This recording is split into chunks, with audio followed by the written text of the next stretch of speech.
An inequality is represented by various symbols. We begin with the greater than sign. A greater than may also be described as more than. Let's do an example. X is greater than 3. If x is greater than 3, it does not include 3, so we put an open circle at 3, and it is all values greater than 3. Let's move on to our next symbol, greater than or equal to. Another description for that symbol would be at least. At least. So an example, x is greater than or equal to 3. Since it includes a value of 3, we make it a solid dot at 3, and it is all values greater than 3. Our next symbol is less than. So let's do an example of less than. X is less than 3. The value does not include 3 itself, so we make it an open circle at 3, and it is all values to the left on the number line that are less than 3. Let's move on to the next symbol, which is less than or equal to. Another description for that would be no more than. An example, x is less than or equal to 3. We would put a solid dot at 3 because it includes the value of 3, or all values less than 3. Our last symbol to discuss is the not equal to. An example of not equal to would be x is not equal to 3. So we would place a hole at 3, and it would be all values to the right, and it could possibly be all values to the left of 3. 2 is less than the value 4. However, if I multiply both sides by a negative 3, let's see if this sign still holds true. Is a negative 6 less than a negative 12? No, it is not. In order to keep this statement true, we must flip the inequality sign when we multiply by a negative number. In other words, this would become a negative 6 is greater than a negative 12. We have flipped that inequality sign. Let's take a look at 6 is less than 10. Let's try dividing both sides by a negative 2. So once again, if we divide by a negative value, we must flip that inequality sign to keep the statement true. Let's practice a few examples of inequalities. A negative 2 is less than x, and x is less than or equal to 3. This is a compound inequality, and it can be broken up into two statements. A negative 2 is less than x, and x is less than or equal to 3. Let's go ahead and do the x is less than or equal to a negative 3. So we would have a solid dot at 3, and we would have all values to the left of 3, because those are the values that are less than 3. And then let's take a look at the statement on the left-hand side. A negative 2 is less than x. That means that x has to be greater than a negative 2. So we would place a hole here at a negative 2 because it does not include the value of negative 2. And x is greater than that. So x is all values greater than. We look at our overlapping values, and we can determine that the set of values that will satisfy for x is from x is greater than a negative 2 and less than or equal to 3. Let's try a little more complicated of an example. About a negative 4 is less than or equal to a negative 2x minus 2, and that is less than, let's say, 2. We begin by breaking this inequality into two parts. A negative 4 is less than or equal to a negative 2x minus 2. And a second statement, a negative 2x minus 2 is less than 2. Let's go ahead and solve the left-hand side first. Let's begin that by adding 2 to both sides.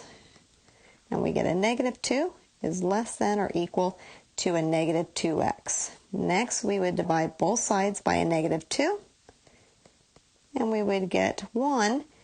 But we need to flip that inequality sign to make the statement stay true because we're dividing by a negative value. So it would be 1 instead of less than or equal to, it would be 1 is greater than or equal to x.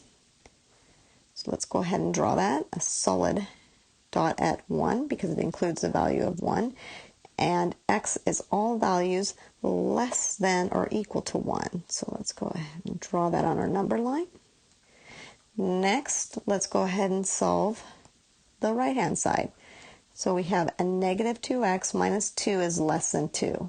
Let's add 2 to both sides. We get a negative 2x is less than 4. Let's divide both sides by a negative 2. We need to remember to flip our inequality sign to make the statement true. So x is greater than a negative 2. So let's put a open dot at a negative 2 because the value of a negative 2 is not included. And it is all values greater than a negative 2. Our overlapping solution would be values that are greater than a negative 2 and less than or equal to 1. So let's write out our final statement. X is less than or equal to 1 and greater than a negative 2. Let's take a look at example 1. Juan has no more than $50 to spend at the mall. He wants to buy a pair of jeans and some juice.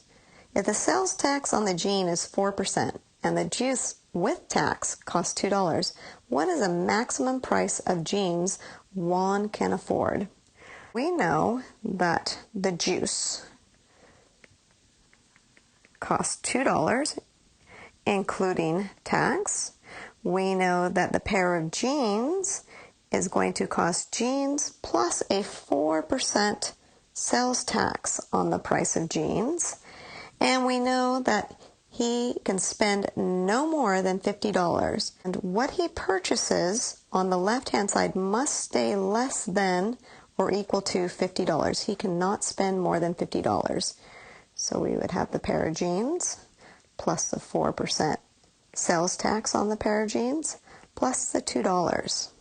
Let's go ahead and subtract 2 from both sides, and we get the jeans plus 4% times the pair of jeans is going to be less than or equal to 48. Let's combine like terms, and we get 1.04 times the pair of jeans. It's going to be less than or equal to 48.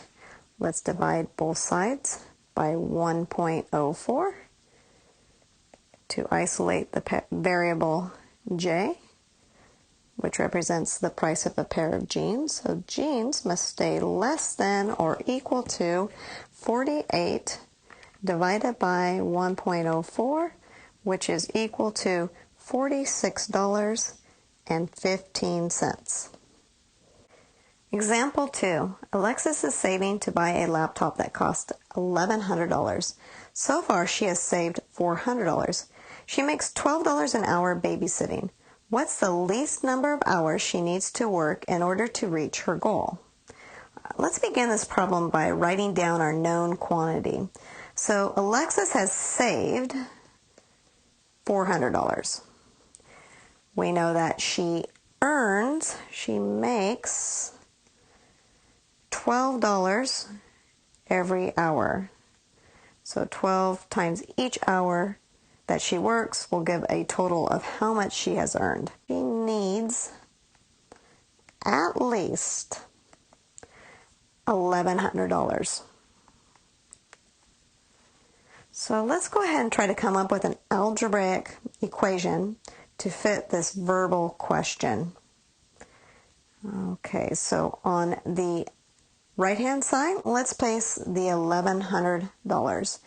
And we know that she needs to earn more than that. So on the left-hand side, it needs to be greater than or equal to $1,100.